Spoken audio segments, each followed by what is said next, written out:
दूसरे के खेत में नहीं डालता।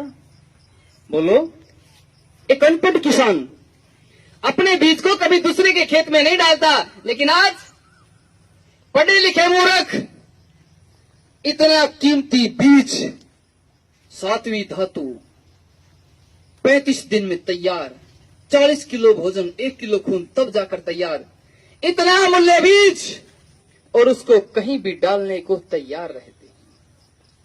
कहीं भी कोई कीमत नहीं समझते उसकी। किसान तो अपने खेत में डालता है, समय पर डालता है, ऋतु अनुसार डालता है, और आज ये अमूल्य बीज कहीं भी डाल देते हैं, ना बंजर देखते, ना उपजाऊ देखते, कहीं जगह मिल जाओ, बस मौका मिल जाए बीज डालने का।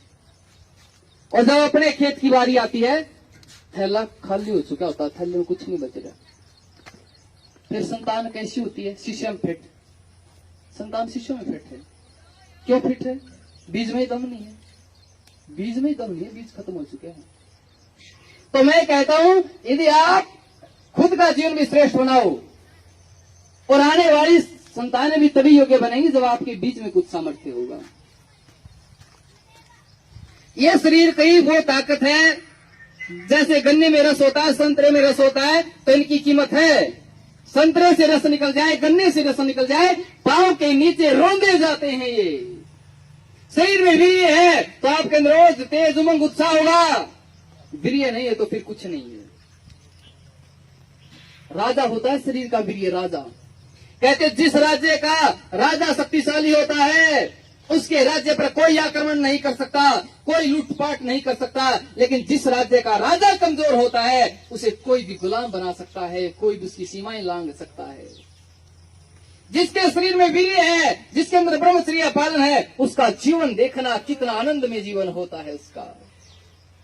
और जो गलत हरकतों में फंसा हुआ है, वो सामने भले ही ठीक ठाक दिखे, लेकिन मानसिक रूप से बहुत हानि होती है उसे। ब्रह्मचर्य में का नाश करेगा ना, तो मानसिक रूप से बहुत हानि होती है। विचार करो, विचार करो। कई बार मुझे कहते थे, मैं जब गांव में रहता था ना, छोटे से को मुझे भाषण देने की बड़ी लत हो गई थी। ब्रह्मचर्य पर बोलता था।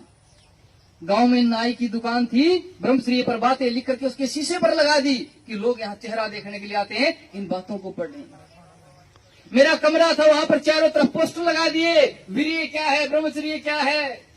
खूब कोई भी व्यक्ति आता उसे पकड़ता था, अरे आओ पढ़ो, तुम्हें कुछ पढ़ाता हूं। कहता नहीं कोई बात नहीं, मुझे काम। मैंने कहा मैं सुनाऊंगा तुम्हें। इतना बहम हो गया था मुझे। एक कह रहा था मुझे, अरे भाई साहब तेरे पास क्यों आया जा, तना समय ब्रह्मचर्य तो बोर करने हैं, और कुछ बातें नहीं तेरे दो रहे। मैं बोला तन पता है सेक्स में कितना मजा आवे है। मैंने कहा वो मन तो नहीं मेरा। अरे इतना मजा आवा है, मजे में आंख बंद हो जावा है।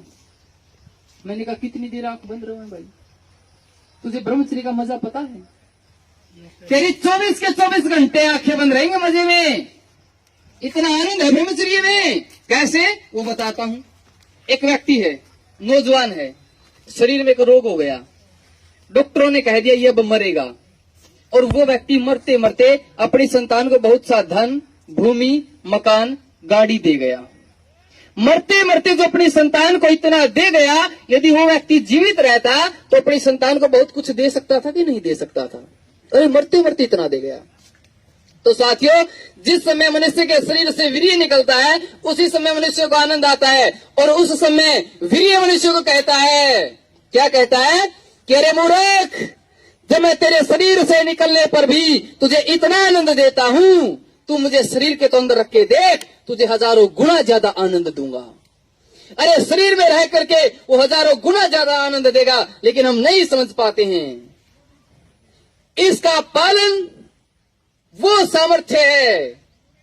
जब ऋषि धन्वंतरी से उसके शिष्यों ने पूछा कि गुरुजी आपने सारा औषधियों की सारी जानकारी दे दी, क्या आप कोई ऐसी औषधि है जो सब रोगों में काम आए? क्या कोई ऐसी दवाई है? तो ऋषि धन्वंतरी ने कहा था, हाँ एक औषधि है, एक औषधि है जो सब तरह के रोगों में काम आएगी। वो कौन सी औषधि है? वो ब्रह्मचर्य है। ब्रह्मचर्य रूपी औषधि जो आपकी हर तरह से रक्षा करेगी। इस औषधि का महत्व समझो, इसकी कीमत समझो। आज इसकी कीमत नहीं समझ पा रहे हैं। छोटे छोटे बच्चे हस्त मैथुन का शिकार हो गए हैं, छोटे छोटे। उन्हें कोई सिखाने वाला नहीं है ब्रह्मचर्य, बताने वाला नहीं है ब्रह्मचर्य। अनाप शनाप बातें चला दी। कई जगह सुनने को मिलती है कि हस्तमैथुन करेंगे तो हाइट बढ़ जाएगी, ऐसी ऐसी बातें। बच्चों को गलत बातें सिखा करके उसको गलत शिकार बनाया जा रहा है। और कहते हैं अरे ब्रह्मचर्य पालन करोगे तो तुम्हें रात्रि दोष होगा, सपन दोष हो जाएगा, क्योंकि वीर्य इकट्ठा हो जाएगा शरीर में। घड़ा जब पानी का भर जाएगा तो पानी बाहर निकलेगा। अरे ना मेरा शरीर घड़ा है ना वीर्य पानी है। जैसे दीपक में तेल होता है, तेल बत्ती में चढ़ करके प्रकाश का रूप ले लेता है, इसी तरह वीर्य ओज तेज का रूप ले लेता है, वो ऐसे नहीं बिखरेगा। अनाप शनाप बातें चलाई हुई हैं। तो मैं कहता हूं आप संकल्प ले लो ब्रह्मचर्य का सामर्थ्य बहुत है साथियों, बहुत ज्यादा है। एक 176 साल का बूढ़ा आदमी युद्ध के मैदान में खड़ा है, ब्रह्मचारी, विवाह नहीं करवाया उसने। और उसका पोता आके पूछा है कि पितामह क्या हमें विजय प्राप्त हो जाएगी? और वो 176 साल का बुजुर्ग व्यक्ति कहता है कि दुर्योधन, जब तक मेरे हाथ में धनुष बाण है ना, राज्य तुझे छू भी नहीं सकती। एक दिन में 10-10 हजार को मारूंगा मैं। अरे वो ब्रह्मचारी बाणों की सैया पर लेट जाता है, घाव नहीं सड़ते उसके। ब्रह्मचर्य का कितना प्रताप होता है, मैंने अपने जीवन में अनुभव किया है। ब्रह्मचर्य के आत्मा में बड़ा बल होता है। और वेद में एक मंत्र आया है, ब्रह्मचारी कहता है बता धरती, बता धरती।